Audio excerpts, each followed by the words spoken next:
Les sermons de Bouddha. Sélection de chapitres et de versets.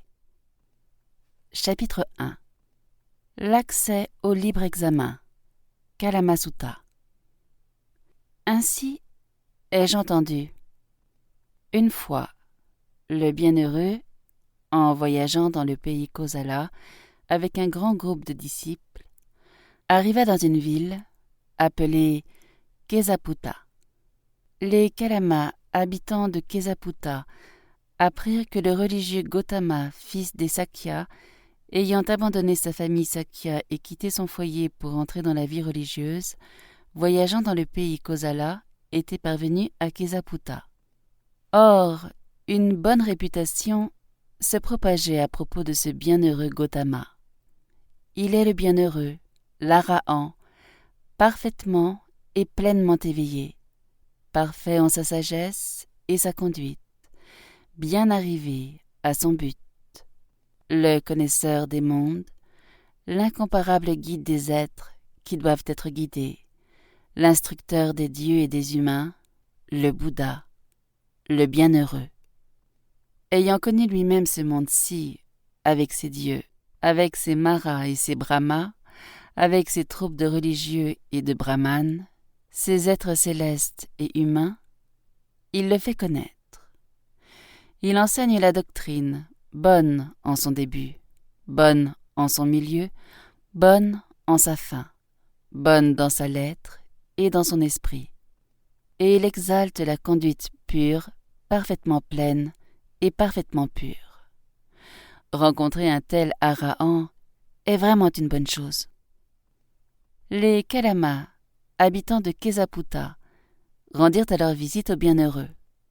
En y arrivant, certains parmi eux rendirent hommage au bienheureux et s'assirent à l'écart sur un côté. D'autres échangèrent avec lui des compliments de politesse et des paroles de courtoisie, et s'assirent ensuite à l'écart sur un côté. Certains, les mains jointes, rendirent hommage dans la direction où se trouvait le bienheureux, puis s'assirent à l'écart sur le côté. D'autres encore, ayant énoncé leur nom et leur nom de famille, s'assirent à l'écart sur un côté. D'autres s'assirent à l'écart sur un côté sans rien dire. S'étant assis ainsi à l'écart sur un côté, ils s'adressèrent au bienheureux et dirent « Ô vénérable Gautama, il y a des religieux et des brahmanes qui arrivent à Kesaputta. Ils exposent et exaltent seulement leur propre doctrine, mais ils condamnent et méprisent les doctrines des autres. Puis d'autres religieux et brahmanes arrivent aussi à Kesaputta. Eux aussi exposent et exaltent leur propre doctrine, et ils méprisent, critiquent et brisent les doctrines des autres. Ô vénérable, il y a un doute, il y a une perplexité chez nous à propos de ces diverses opinions religieuses. Parmi ces religieux et ces brahmanes, qui dit la vérité et qui des mensonges? Le bienheureux s'adressa au Kalama et dit « Il est juste pour vous, ô Kalama, d'avoir un doute et d'être dans la perplexité, car le doute est né chez vous à propos d'une matière qui est douteuse. Venez, ô Kalama, ne vous laissez pas guider par des rapports, ni par la tradition religieuse, ni par ce que vous avez entendu dire. Ne vous laissez pas guider par l'autorité des textes religieux, ni par la simple logique, ou les allégations, ni par les apparences, ou par la spéculation sur des opinions, ni par des vraisemblances probables, ni par la pensée que ce religieux est notre maître spirituel. Cependant, ô Kalama, lorsque vous savez vous-même que certaines choses sont défavorables, que telles choses blâmables sont condamnées par les sages, et que, lorsqu'on les met en pratique, ces choses conduisent au mal et au malheur, abandonnez-les. Maintenant je vous demande, qu'en pensez-vous, ô Kalama? Lorsque l'avidité apparaît chez quelqu'un, cette avidité apparaît-elle pour le bien de cet individu ou pour son mal? Les Kalamas répondirent « Ô vénérable, l'avidité apparaît pour le mal de cet individu. Ô Kalama, en se donnant à l'avidité, étant vaincu par l'avidité, étant enveloppé mentalement par l'avidité, un tel individu tue des êtres vivants, commet des vols, s'engage dans l'adultère et profère des paroles mensongères. Il pousse un autre à accomplir aussi de tels actes. De tels actes entraînent-ils son mal et son malheur pendant longtemps? Certainement oui, ô Vénérable. Qu'en pensez-vous, ô Kalama, lorsque la haine apparaît chez quelqu'un? Cette haine apparaît-elle pour le bien de cet individu ou pour le mal? Ô Vénérable, la haine apparaît pour le mal de cet individu. Ô Kalama, en se donnant à la haine, étant vaincu par la haine, étant enveloppé mentalement par la haine, un tel individu tue des êtres vivants. Il pousse un autre à accomplir aussi de tels actes. De tels actes entraînent-ils son mal et son malheur pendant longtemps? Certainement oui, ô Vénérable. Qu'en pensez-vous, ô Kalama, lorsque l'illusion apparaît chez quelqu'un?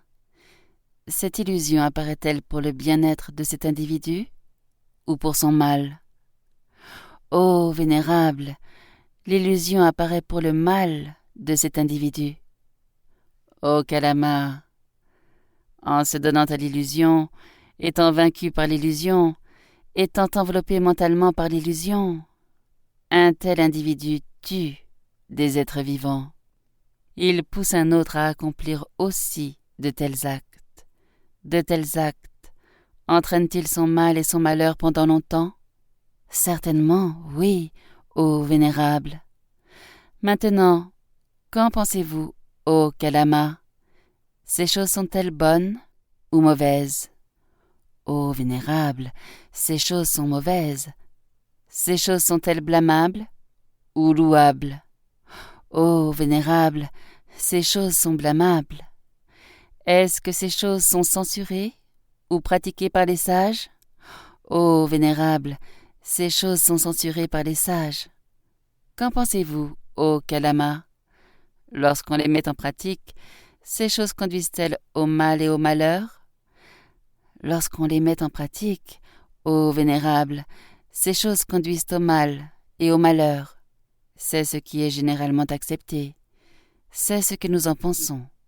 Le bienheureux dit: c'est pourquoi, ô Kalama, nous avons déjà dit, il est juste pour vous, ô Kalama, d'avoir un doute et d'être dans la perplexité. Car le doute est né chez vous à propos d'une matière qui est douteuse. Venez, ô Kalama, ne vous laissez pas guider par des rapports, ni par la tradition religieuse, ni par la pensée que ce religieux est notre maître spirituel. Cependant, ô Kalama, lorsque vous savez vous-même que certaines choses sont défavorables, que telles choses blâmables sont condamnées par les sages, et que, lorsqu'on les met en pratique, ces choses conduisent au mal et au malheur, abandonnez-les. Ensuite, le bienheureux s'adressa à nouveau au Kalama et dit: venez, ô Kalama, ne vous laissez pas guider par des rapports, ni par la tradition religieuse, ni par la pensée que ce religieux est notre maître spirituel. Cependant, ô Kalama, lorsque vous savez vous-même que certaines choses sont favorables, que ces choses louables sont pratiquées par les sages, que lorsqu'on les met en pratique, elles conduisent au bien et au bonheur, pénétrez-vous de telles choses et pratiquez-les. Maintenant je vous demande, qu'en pensez-vous, ô Kalama? Lorsque l'absence d'avidité apparaît chez un individu, cette absence d'avidité apparaît-elle pour le bien-être de cet individu ou pour son mal? Les Kalamas répondirent: ô Vénérable, l'absence d'avidité apparaît pour le bien-être de cet individu. Ô Kalama, ne se donnant pas à l'avidité, n'étant pas vaincu par l'avidité, n'étant pas enveloppé mentalement par l'avidité, Un tel individu ne tue point d'êtres vivants, ne commet pas de vol, ne s'engage pas dans l'adultère, ne profère pas des paroles mensongères. Il pousse un autre aussi à s'abstenir de tels actes. Est-ce que cela entraîne son bonheur et son bien-être? Certainement, oui, ô vénérable. Qu'en pensez-vous, ô Kalama, lorsque l'absence de haine apparaît chez un individu? Cette absence de haine apparaît-elle pour le bien-être de cet individu ou pour son mal? Ô vénérable, l'absence de haine apparaît pour son bien. Ô Kalama, ne se donnant pas à la haine, n'étant pas vaincu par la haine, n'étant pas enveloppé mentalement par la haine, cet individu ne tue pas d'êtres vivants et ne profère pas des paroles mensongères. Il pousse un autre aussi à s'abstenir de tels actes. Est-ce que cela entraîne son bonheur et son bien-être? Certainement, oui, ô vénérable. Qu'en pensez-vous, ô Kalama, lorsque l'absence d'illusion apparaît chez un individu? Cette absence d'illusion apparaît-elle pour le bien-être de cet individu ou pour son mal? Ô vénérable, l'absence d'illusion apparaît pour son bien. Ô Kalama, ne se donnant pas à l'illusion, n'étant pas vaincu par l'illusion, n'étant pas enveloppé mentalement par l'illusion, cet individu ne tue pas d'êtres vivants et ne profère pas des paroles mensongères. Il pousse un autre aussi à s'abstenir de tels actes. Est-ce que cela entraîne son bonheur et son bien-être? Certainement, oui, ô vénérable. Maintenant, qu'en pensez-vous, ô Kalama? Ces choses sont-elles bonnes ou mauvaises? Ô vénérable, ces choses sont bonnes. Ces choses sont-elles blâmables ou louables? Ô vénérable, ces choses sont louables. Est-ce que ces choses sont censurées ou pratiquées par les sages? Ô vénérable, ces choses sont pratiquées par les sages. Qu'en pensez-vous, ô Kalama? Lorsqu'on les met en pratique, ces choses conduisent-elles au bien-être et au bonheur, ou bien ne conduisent-elles pas au bien-être et au bonheur? Les Kalamas répondirent: lorsqu'on les met en pratique, ces choses conduisent au bien-être et au bonheur. C'est ce qui est généralement accepté. C'est ce que nous en pensons. Le bienheureux dit: c'est pourquoi, ô Kalama, nous avons déjà dit, il est juste pour vous, ô Kalama, d'avoir un doute et d'être dans la perplexité, car le doute est né chez vous à propos d'une matière qui est douteuse. Venez, ô Kalama, ne vous laissez pas guider par des rapports, ni par la tradition religieuse, ni par la pensée que ce religieux est notre maître spirituel. Cependant, ô Kalama, lorsque vous savez vous-même que certaines choses sont favorables, que ces choses louables sont pratiquées par les sages, que lorsqu'on les met en pratique, elles conduisent au bien et au bonheur, pénétrez-vous de telles choses et pratiquez-les. Ô Kalama, le disciple noble, qui s'est ainsi séparé de l'avidité, de la haine, de l'illusion, ayant une compréhension claire et une attention de la pensée, demeure, faisant rayonner la pensée de bienveillance dans une direction du monde, et de même dans une deuxième, dans une troisième, dans une quatrième, au-dessus, au-dessous, au travers, partout dans la totalité, en tout lieu de l'univers, il demeure, faisant rayonner la pensée de bienveillance, large, profonde, sans limite, sans haine, et libéré de la malveillance. Également, le disciple noble demeure, faisant rayonner la pensée de compassion dans une direction du monde, et de même dans une deuxième, dans une troisième, dans une quatrième, au-dessus, au-dessous, au travers, partout dans sa totalité, en tout lieu de l'univers.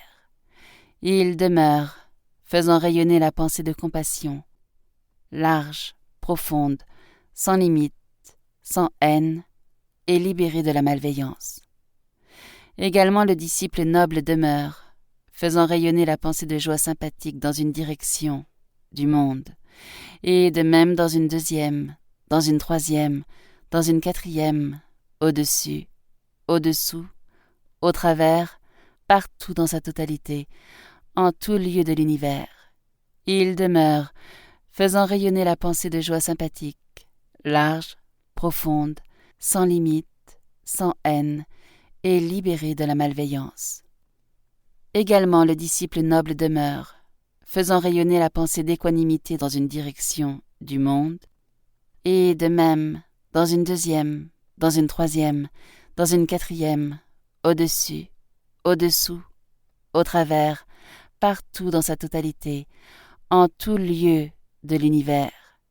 Il demeure, faisant rayonner la pensée d'équanimité, large, profonde, sans limite, sans haine, et libéré de la malveillance.